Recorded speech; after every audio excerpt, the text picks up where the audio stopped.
Hello guys, how are you doing today? Today I'm gonna share with you how to send live location in WhatsApp. So let's go to the WhatsApp first.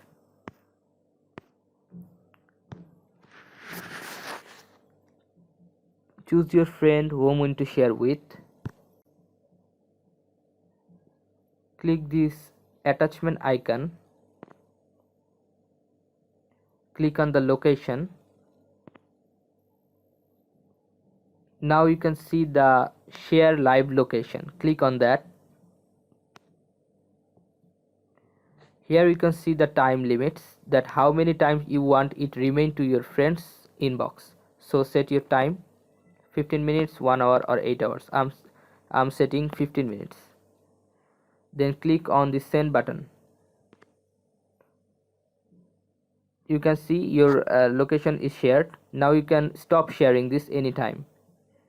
This is how you can share live location in WhatsApp. Thank you so much for watching the video.